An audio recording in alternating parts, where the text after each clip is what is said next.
Our next speaker was hard to get information out of. As you've heard from some of these gentlemen, they don't like to talk really about who they are or what they did too much. So it was hard to get some information about this gentleman. But sergeants are often referred to as the backbone of the Marine Corps, the enlisted Marines, the backbone of the Marine Corps enlisted Marines. There are 8 levels among the rank of sergeant. They are responsible to the commanding officer for the welfare, morale, discipline, and efficiency of the Marines in their charge. The top 2 ranks of sergeant have distinctive responsibilities and serve as senior enlisted advisors to the commanding officer. Sergeants provide technical leadership as occupational specialists in their specific field. Our next guest speaker served our country as an operative in the United States Marine Corps. Please join me in welcoming my friend, Sergeant Patrick Cartier, Jr.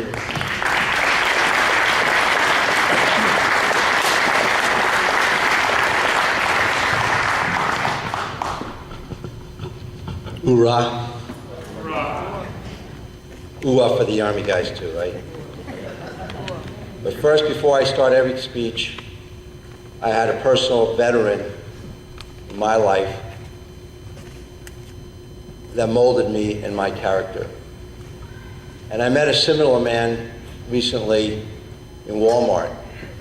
He was an older guy, wore a Marine Corps hat, wore a Marine Corps jacket, and he was a World War II veteran.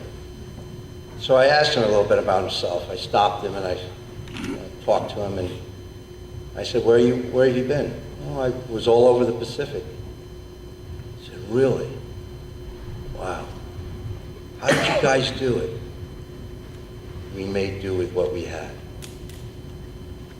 Man, that went through me like a hot knife on butter.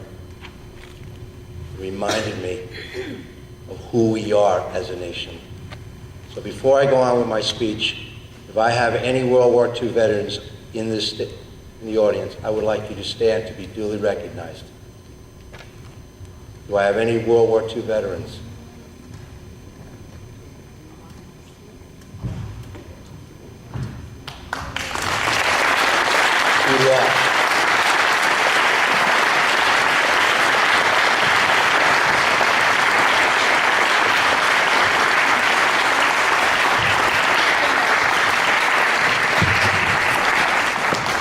You, sir, are the example for all of us to follow.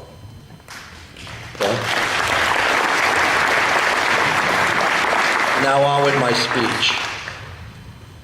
When I was first asked by Ronnie to support and speak at this event, he presented me with a few choices to pick from.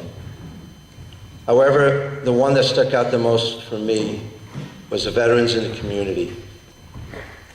But before I continue, though, I would like everyone in here to think about the veteran that you know and how he or she left an imprint on you. Take a moment to think about that. Think about the veteran that made that imprint in your mind and your heart. How or when you found out that strict teacher that you had in your freshman or sophomore year in high school, that gym teacher, your boss, or even your boss, or someone that you interacted with, was a Marine, a sailor, a soldier, or an airman, and how sort of that changed things and made you say things like, I never thought so-and-so was a Marine, or a sailor, or a soldier, or an airman. He never talked about it or even mentioned it. Some of us, unfortunately, can be picked out of a crowd with our high-end tights, our iron shirts. Yeah, those types that still refer to the bathroom as the head, right? When people ask, where's the head? They point to their head, right?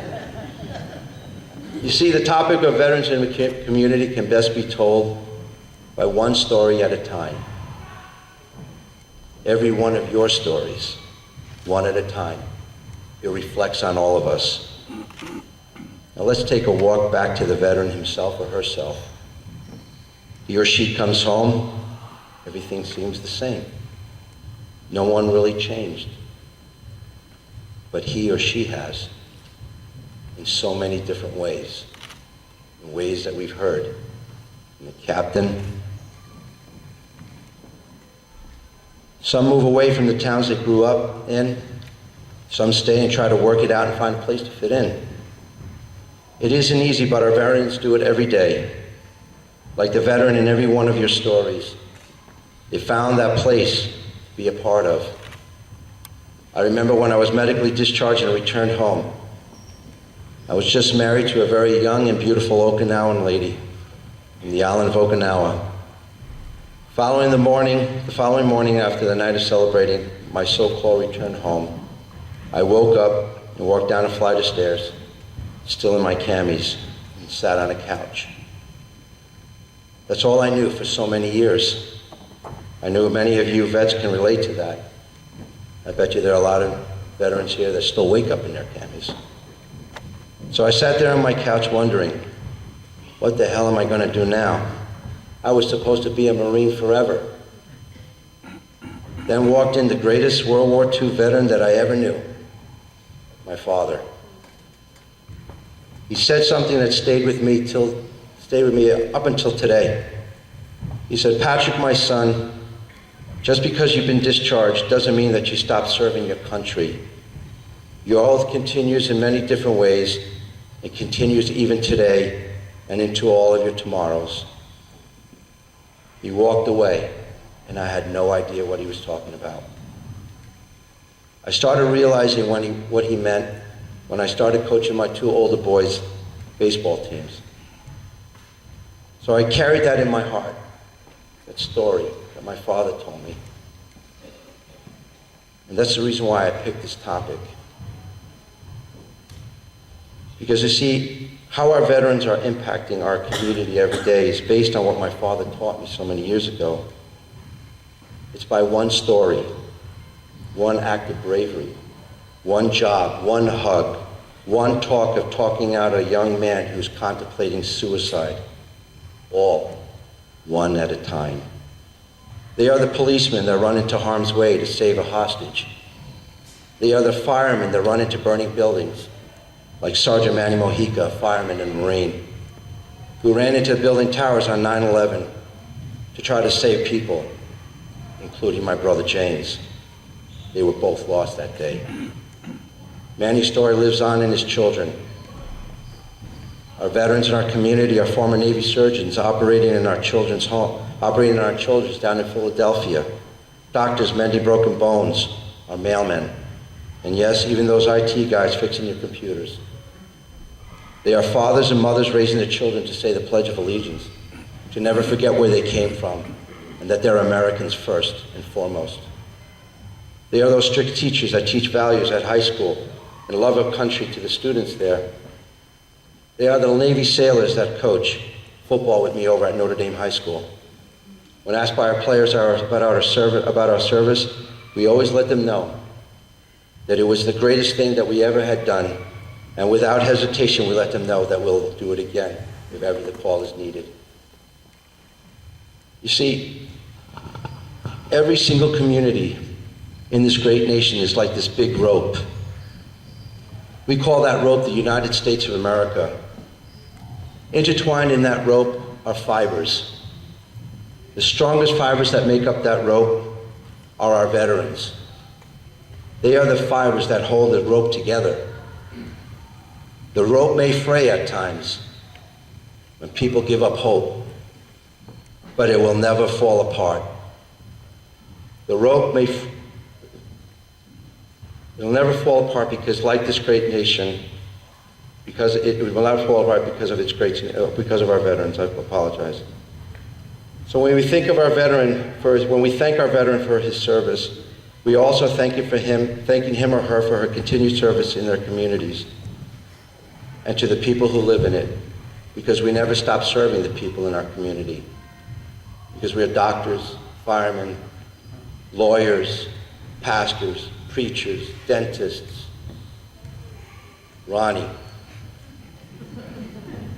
So you gentlemen and ladies and gentlemen in the Air Corps, You remember what you represent, the future of our country.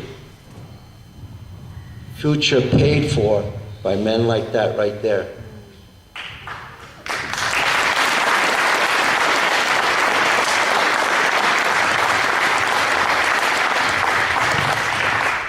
So in closing, we are the people that sit in the background.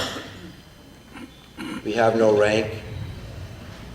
We have no MOS.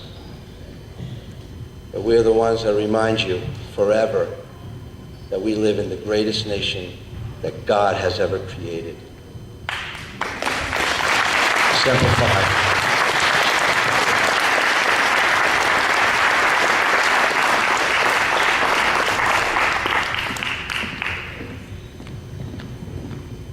Well, I did forget the box of tissues.